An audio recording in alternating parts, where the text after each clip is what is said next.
Madison's face froze mid-laugh. That fake, flirty giggle died in her throat the second she saw me standing at the edge of their candlelit table. Her wine glass trembled slightly in her hand. Across from her sat her boss, Edward, in a smug tailored suit, clearly enjoying his night, until now. He didn't recognize me. Yet. But Madison did. And the way her eyes went wide with fear, guilt, and disbelief? That was all the confirmation I needed. Her entire expression screamed, he wasn't supposed to be here. I'm screwed. She opened her mouth, maybe to lie, maybe to panic. Didn't matter. I pulled out my phone. Clicked play. Her voice, crystal clear, came out of the speaker. I'm going out with Karen tonight, just us girls. Don't wait up. I smiled coldly. Karen, huh? I glanced down at the table. Didn't know Karen had a beard and a Rolex. Madison's lips parted, no words. Just the sound of her breath catching in her throat. I turned to Edward. You know she's married, right? Or did that just make it hotter for you? His brow furrowed. Who the hell are you? Her husband, I said, extending my hand mockingly. Ben. The guy paying for the house she sneaks out of to meet you. Madison finally stood up, hand trembling as she reached for me. Ben, please, let's just talk. I took a step back. Talk? Now you want to talk? When you've been sneaking around like a damn high school brat? What did you call it? A harmless dinner? Edward stood now too, trying to puff his chest. I stared at him and said flatly, Sit. Before I make this public enough to ruin your career in under 5 minutes. He sat. Madison's face was pale now. She looked around the restaurant like she was drowning. Can we just go home then? No, I said, voice low. You go wherever the hell you plan to go after dessert. Back to his office? Or to the motel you think I don't know about? She blinked, frozen again. I left. I didn't scream. I didn't cry. I walked out with her secrets bleeding behind me, every step louder than any shouting match ever could be. 12 hours earlier, I had no solid proof. Just gut instincts and quiet red flags. But now I had a scene, a moment so perfect in its chaos, it could shatter the facade she'd built over the last year. This wasn't just about betrayal. It was about disrespect. Cold-blooded, conscious disrespect. Madison wasn't some confused wife who made a mistake. She was a manipulator. A woman who knew how to lie with a straight face, who could tell me, I love you, while texting another man under the table. That night I didn't sleep. I didn't ask why she did it. I knew the answer, because she could. But I had a new question now. What am I going to do next? And believe me, my next move wasn't going to be talking. It wasn't going to be begging. It was going to be a plan. And she'd never see it coming. I didn't go home that night. Instead, I drove to the one place I knew I could think clearly, my brother Jake's garage. He was the quiet type. No questions, just a nod when I walked in and tossed him my keys. I sat on the beat-up couch in the corner, staring at the concrete wall like it had answers. Everything about the night kept playing in my head on repeat. Madison's face. Edward's smirk. The way she flinched when I mentioned the motel. She thought I didn't know. But I did. I knew more than she imagined. 2 weeks ago, I found her second phone. Hidden in a makeup bag she never used anymore. Burner phone. Classic move. I didn't confront her right away. I wanted to see how deep the rabbit hole went. Turns out? Deep. Texts with Edward. Pictures. Even voice notes where she called me. Boring, predictable. And worse. Useless. I listened to her voice mocking me like I was some pathetic side character in her little soap opera. It didn't even feel real. This was the same woman who cried at our wedding when she said, "You're my forever." Forever apparently expires early in her world. I went back home the next morning. Walked in through the back door. She was in the kitchen, wearing my hoodie. My hoodie. The one I hadn't seen in weeks. Probably wore it for the sad wife effect, just in case I came home early and needed to see how innocent she looked. "Ben!" she gasped, spinning around like she didn't expect me to walk in without warning. I dropped my bag. "Save it. Please, let's just sit in." "Sit?" I laughed. You think this is a sit-down and chat situation? You were all over your boss last night like a desperate intern trying to save her job. She tried to approach me. It's not serious, I swear. Wrong move. That word triggered something in me. Not serious? I snapped. You've been meeting him for months. You've been lying to my face. Sneaking around. Gaslighting me every time I questioned where you were. You told me I was paranoid. Crazy. You don't get to decide what's serious now. Her lip trembled. For a second, I thought she might finally show real emotion. Then she flipped the switch, the one every manipulator keeps ready. You haven't exactly been husband of the year, Ben. You're always working, always tired. You never touch me anymore. There it was. The classic blame shift. So this is my fault? I asked, stunned. I'm not saying that, but... She paused, eyes narrowing like a cornered fox. Maybe if you actually made me feel like a woman, I wouldn't have looked elsewhere. I swear, something in me cracked. I didn't raise my voice. Didn't yell. I just said, You're unbelievable. She crossed her arms, suddenly confident again. You're not leaving me, Ben. You don't have the balls. You love me too much. That was her real mistake. I stared at her. Cold. Silent. And then walked upstairs. She thought I was going to break. That I'd cry, beg, maybe even forgive her. But she had no idea that every minute of this madness was just making my plan stronger. She was right about one thing. I used to love her more than anything. I would have burned the world down for her. Now I was just waiting for the right match. The next morning, she made pancakes. Pancakes. As if a warm plate of carbs could erase months of betrayal. Madison sat at the table pretending like nothing had happened, humming, even, pouring syrup like we were still some loving couple from a Hallmark movie. The audacity was beyond me. You should eat something, she said without looking up. You've been so tense lately. I stared at her. No words. Just calculation. I had already started my plan last night while she was sleeping.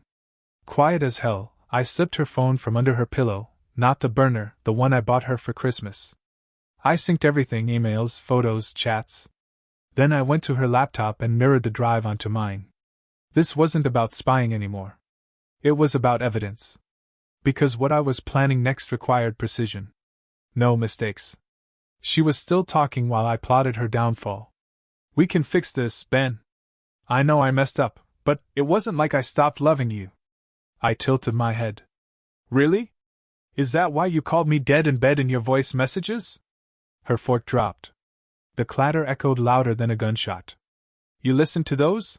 She asked quietly, face turning pale again. Oh, I listened to everything, Madison. I leaned in. And here's the part one liked the most, when you told Edward you'd leave me if he offered you a job in New York. Guess what? I called his assistant this morning. He already submitted your name for relocation. She blinked rapidly. Her mouth opened, but I cut her off. You were going to ghost me, weren't you? Wait till the transfer hit, then disappear with your new sugar daddy. That's not true, she stammered. Don't lie to me again, I snapped. Lie to yourself if it helps you sleep, but not me. We're past that. She fell silent, hands fidgeting with the napkin in her lap.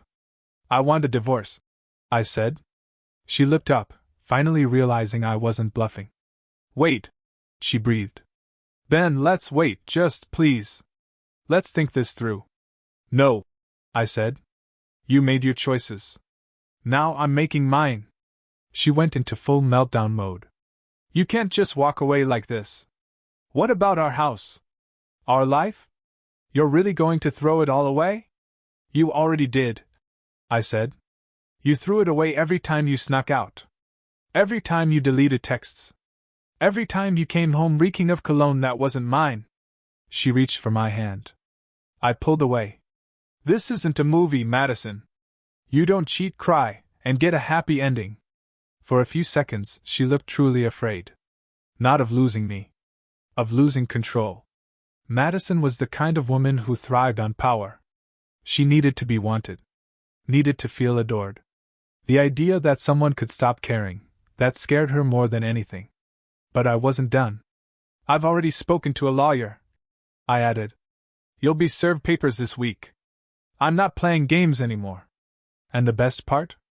I hadn't even used the real bomb yet. I had screen recordings of her chats, photos of her at the motel, GPS logs, a detailed calendar of her lies. And I was planning to send it all, not just to Edward's wife, but to HR at their company. Let them deal with the consequences of two married employees breaking policies while playing out their little office fantasy.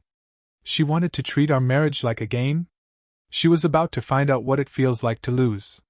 By Friday morning, she was panicking. She tried everything: sweet talk, guilt trips, even rage. Madison wasn't used to losing control, and now that the leash was off, she was scrambling to regain it. She followed me around the house like a lost puppy. "Ben, can we just pause for a moment? Can we talk without all this tension?" I didn't answer. I was busy changing all the passwords to our shared accounts, banking, insurance, even Netflix. Her face tightened when she noticed. I didn't care. That day, I had two goals: protect myself legally and finish setting the trap. I met with my lawyer in the afternoon. Karen, ironically, the same name Madison used in her lies, was a beast. Cold. Calculated. I gave her the entire package: messages, call logs, pictures, audio recordings. She didn't flinch. Just nodded as she flipped through the pile like a surgeon prepping for an operation. "Given the adultery, we'll aim for sole asset retention. You'll keep the house, the car. We'll push for no spousal support." Karen looked up at me. "This case is solid. I've seen a lot of snakes, but your wife, she's top shelf."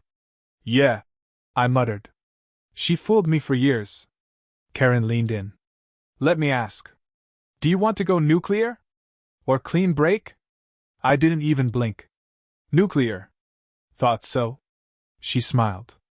"I'll initiate the filings Monday morning. Let her enjoy the weekend." Back at home, Madison tried a new tactic: the breakdown. I walked into the kitchen to find her on the floor, mascara streaked down her face, sobbing. "I ruined everything," she cried. "I know I did. I hate myself for it." She looked up at me, tears dripping from her chin. "Ben, I don't want to lose you. I made a mistake. Just one mistake." "One?" I repeated, grabbing my phone from the counter. I pulled up a folder labeled Madison's Greatest Hits and scrolled. "Let's count together," I said coldly. April 14th, hotel receipt. April 22nd, photo of you in Edward's car. May 6th, voice note saying, and I quote, "Ben's a safe backup. Edward's exciting." Her face crumpled. She turned her head like the words physically hit her. "I was stupid," she whispered. "No," I corrected. "You were strategic. You covered your tracks. You double-checked my work schedule. You had burner phones and backup stories. That's not stupid, Madison. That's intentional. I didn't think you'd find out," she admitted, wiping her face. I stared at her. "That's the only honest thing you've said all week." Saturday night was when things exploded. I emailed Edward's wife. I'd tracked her down on social media: Rachel McLean. Mother of 3, PTA board member, pure suburban image. She deserved to know her husband was dragging her through the mud. I kept it simple. No long explanations. Just screenshots. Dates. Hotel receipts. Photos of Madison with her arms around Edward's neck, wearing a dress I bought her for our anniversary. At exactly 8:47 p.m., I got a response. "Thank you. I had no idea. I'll handle it from here." Sunday was quiet. Too quiet. Madison hadn't left the bedroom all day. When I passed by, I heard her on the phone, her voice panicked and hushed. By evening, she came downstairs, pale and stiff. She didn't say a word, just sat on the couch staring into space. Her phone kept buzzing. Edward, probably. She ignored it. I didn't speak to her. I sat across from her with my laptop, reviewing my last move. I was done reacting. Now I was pulling the strings. She wanted thrills? She was about to experience the biggest plot twist of her life. By Monday morning, the fire had spread. At exactly 9 a.m., Edward's name was removed from the executive board on his company's website. By 10:15, Madison's phone lit up with a call from HR. I watched her stare at it in horror, frozen like someone awaiting their death sentence. She didn't answer. 2 minutes later, she received an email. I saw the screen flash across her face as she read the subject line. Urgent, workplace conduct allegation, immediate review required. I didn't need to ask what it said. I'd CC'd myself on the evidence packet I gave to Rachel, Edward's wife, and she didn't waste time. The documents had been forwarded directly to his corporate office. Madison was just collateral damage, exactly how she treated me. She turned to me, finally breaking the silence. Why are you doing this? She asked, voice barely audible. You mean holding you accountable? I said. Why didn't I just let you get away with it like you planned? I didn't plan for this, she whispered. No, I said coldly. You planned for me to stay quiet. You planned to lie your way out. You planned for me to forgive you like some obedient little lapdog. Tears filled her eyes again. The show was back on. You've ruined my job, Ben. My future. You ruined everything the moment you climbed into another man's bed. I snapped. Don't cry now. You weren't crying when you were sending nudes from the hotel bathroom. She flinched. That hit landed hard. Later that day, I got a call from Rachel. Ben, she said firmly. I left him. My grip tightened on the phone. You sure? I should have seen the signs, she replied. You just gave me the courage to finally look. She thanked me. Told me she was taking the kids and going to her sister's. Then, before hanging up, she said something that stuck with me. You deserve better. So did I. Don't let her drag you back in. I hung up and just sat in silence. That sentence echoed in my mind. You deserve better. I hadn't heard anything like that in years. Madison, meanwhile, was unraveling. By Wednesday, she was suspended from her job. HR was reviewing the case. Translation: she was done, just waiting for the hammer to drop. Her fake confidence had crumbled. The woman who used to strut around like the queen of manipulation now wore sweatpants and avoided mirrors. She still hadn't signed the divorce papers. Ben, she said one night as I came back from the gym, do you think we could, maybe start over? I laughed. Not the polite kind. The bitter, exhausted kind. The laugh of a man who once built a castle only to realize it was made of sand and lies. Start over? I asked. With what? Ashes? I know I messed up. But maybe we could rebuild something. Slowly. Maybe counseling. No, I said. There's no rebuilding a home after the foundation's rotten. You didn't just cheat, Madison. You chose to lie. Again and again. That wasn't a mistake. That was your lifestyle. She dropped her gaze, defeated. I walked past her, grabbed the documents off the counter, and held them out. You want closure? Sign these. She stared at them. Then, slowly, with trembling fingers, she picked up the pen. I didn't feel joy watching her sign. I felt peace. The war was nearly over. But I still had one last move left, one final letter I had written but not sent yet. To her parents. Because they needed to know the truth too. The woman they believed was a loyal, loving wife was nothing more than a fraud with a nice smile. And the truth? The truth was finally mine to tell. Friday afternoon, I sat in my car outside her parents' house with the envelope in my lap. It was thick, 12 printed pages. Every screenshot, every message, every receipt carefully documented. It wasn't about revenge anymore. It was about truth. Madison had spent years parading herself as the perfect daughter. Her mother once told me, "She's always been an angel." I used to believe that. Used to think I hit the jackpot marrying the golden girl from a picture-perfect family. But angels don't lie. Angels don't betray you behind your back while smiling to your face. I stepped out of the car and slid the envelope into their mailbox. No return address. No drama. Just facts. By the time I returned home, Madison was curled up on the couch watching reruns like the world wasn't collapsing around her. She glanced at me. "Where'd you go?" I looked her straight in the eye. "Someplace honest." Her face tightened. She knew. She just didn't know how much I had said. That night, The phone calls started. 3 missed calls from her dad. 2 voicemails. Then a text. "What the hell is going on, Madison?" She didn't respond. She just locked herself in the bathroom for an hour, then came out with red-rimmed eyes and said, "You had no right." "No right?" I repeated. "You had no right to drag me through hell. You had no right to cheat and smile in Christmas photos. You had no right to pretend. You don't get it," she said bitterly.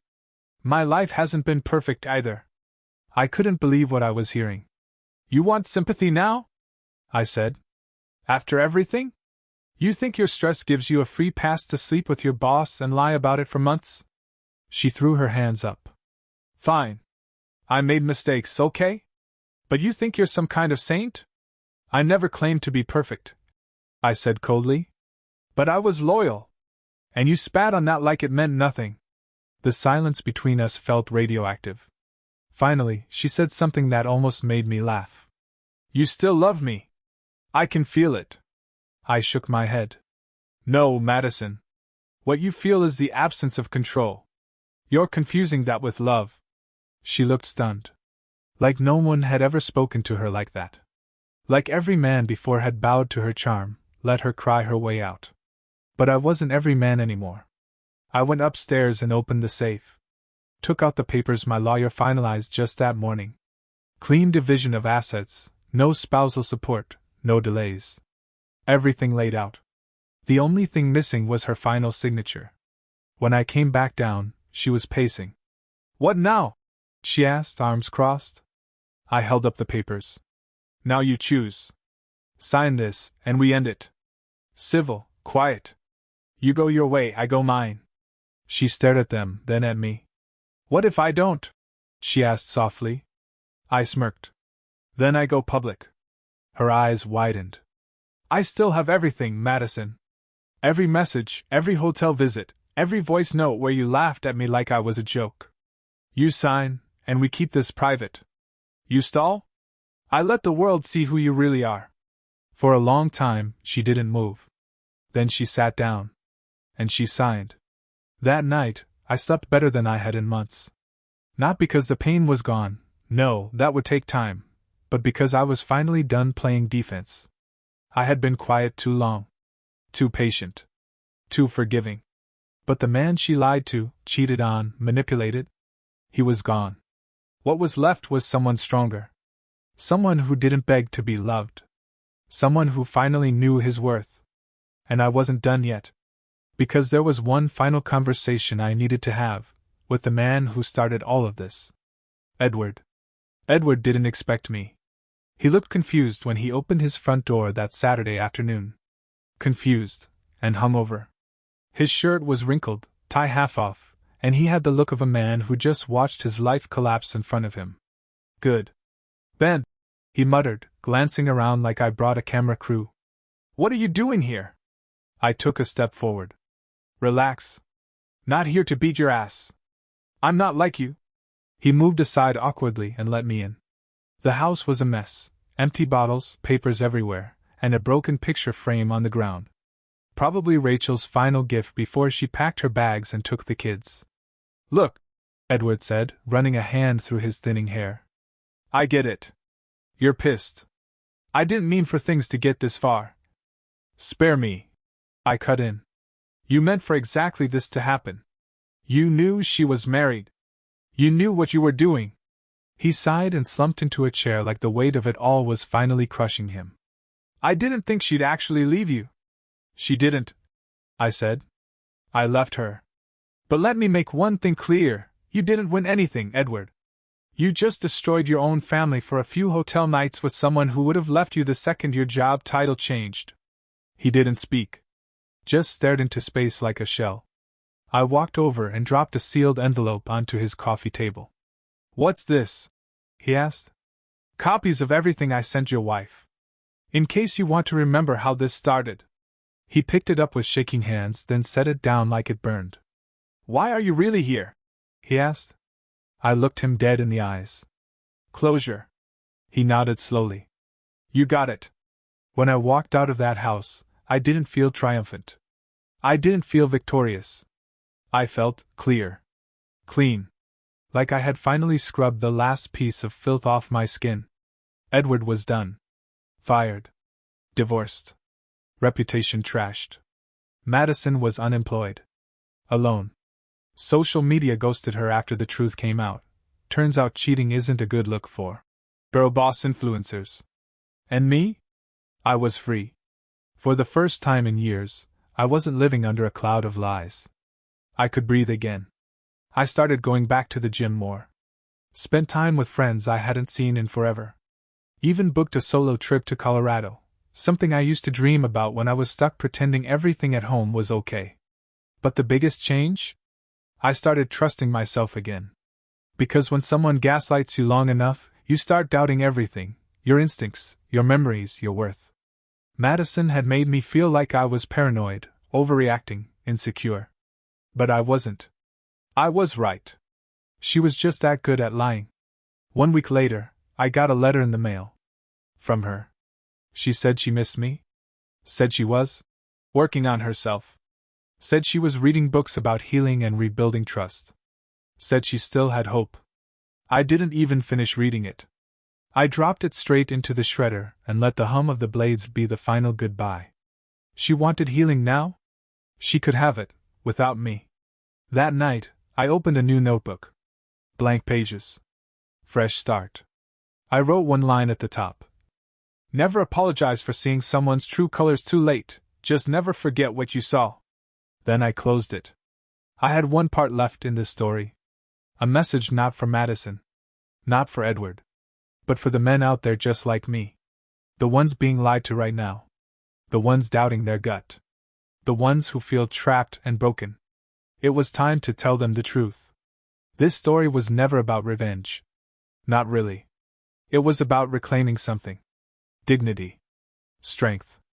The part of me that Madison tried to extinguish every time she looked me in the eyes and told me a lie with that soft, manipulative voice she had perfected. And now, standing at the end of it all, I realized something important. This story isn't just mine. It belongs to every man who's ever laid awake at night wondering why something felt off. To every guy who got told, "You're just paranoid," while the truth was hiding in a burner phone and a locked screen. To every husband who tried to hold his marriage together while his wife was out trashing his name and dignity behind his back. So if you're reading this, or listening, watching, however this reaches you, I want to say this directly. You are not crazy. You are not weak. You are not overreacting. You're just dealing with someone who knows how to lie better than you ever imagined possible. When I first suspected Madison, I wanted to be wrong. I hoped I was just being jealous or insecure. I even questioned my own memories. Because that's what people like her do. They don't just cheat, they rewrite reality. They mold it, bend it, twist it until you can't tell which way is up. You stop trusting your instincts because every time you bring something up, she cries. Or yells. Or flips the blame on you. And little by little, you die inside. Quietly. Without anyone noticing. Until one day, you don't even recognize yourself. But here's the truth, you already know. Deep down you know. And you're not alone. I wasted months, maybe years, trying to fix something that wasn't broken. I wasn't the problem. The problem was loving someone who took my loyalty and used it like a weapon against me. She fed off it. Used it as a shield so she could go out and live a second life behind my back. She never thought I'd find out. Never thought I'd stand up. And when I did, she looked more shocked than sorry. Because people like Madison don't feel guilt. They feel fear when they lose control. So to the man reading this with a knot in his stomach, the one who's been checking her texts, watching her pull away, catching her in harmless lies, you already have your answer. Don't wait for the motel receipt. Don't wait until you walk into a restaurant and see her holding hands with someone else. Don't wait for your self-worth to be completely shattered. Trust yourself. Trust your gut. And when the moment comes, when the lies crumble and the mask falls off, don't beg. Don't plead. Don't try to fix what was never real to begin with. Stand up. Walk away. Rebuild. Because once you shed the poison, life gets brighter. Laughter becomes real again. Peace doesn't feel foreign anymore. You remember who you were before she turned your love into a leash. I'm not angry anymore. I'm not bitter. I'm just awake. And I want every man out there still stuck in the middle of that nightmare to wake up too. You deserve honesty. You deserve loyalty. You deserve to feel safe in your own home, in your own bed, with the person you love. If she can't give you that, walk. She's not worth the pain, the years, or the tears. I lost time. But I gained clarity. And if my story saves even one person from walking down the same path I did, then it was worth telling.